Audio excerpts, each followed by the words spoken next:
தேவனுடைய பரிசுத்த நாமத்திற்கு மகிமை உண்டாவதாக. கர்த்தருடைய பிள்ளைகள் யாவருக்கும் என்னுடைய வாழ்த்துக்கள். 2 கொரிந்தியர் புஸ்தகத்திலே 12ஆம் அதிகாரத்தில் தேவன் அப்போஸ்தலனாகிய பவுலினிடத்திலே சொன்ன ஒரு வார்த்தை, அதாவது என் கிருபை உனக்கு போதும், பலவீனத்திலே என் பலம் பூரணமாய் விளங்கும் என்றார்.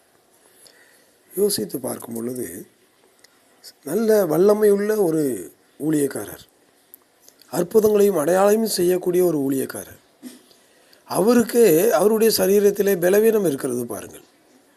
அவர் கஷ்டப்பட்டு கொண்டு தான் இருந்திருக்கிறார். அந்த வேதனைகளை, அந்த கஷ்டத்தை அனுபவித்தவர் தேவனிடத்திலே முறையிட்டும் தேவன் அவருக்கு சொன்ன பதில் தான் இந்த பதில். ஆகவே அருமையான தேவனுடைய பிள்ளைகளே, நம்மளுடைய விசுவாச வாழ்க்கையிலும் நமக்கு இந்த மாதிரியான பலவீனங்கள் வருகிறது, சோர்வுகள் வருகிறது. இப்படிப்பட்டதான சோர்வுகளிலும் பலவீனங்களிலும் நாமளும் ஜெபிக்கிறோம். ஆனால் அப்போஸ்தலனாகிய பவுலுக்கு தேவன் சொன்ன வார்த்தை நமக்கு சொன்ன வார்த்தையும் ஒன்று தான்.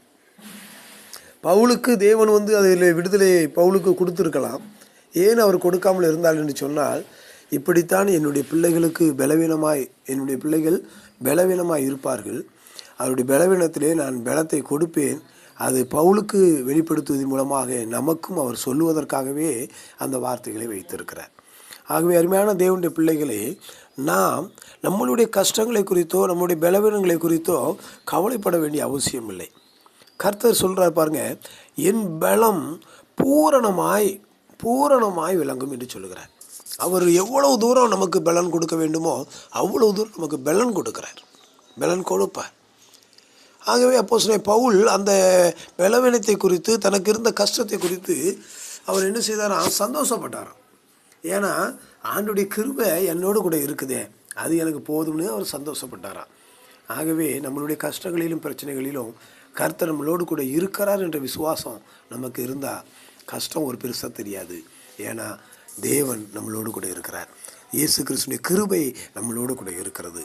ஆகவே கஷ்டமோ பிரச்சனையோ கவலை வேண்டாம், கர்த்தருடைய கிருபை நம்மளோடு கூட இருக்கிறது.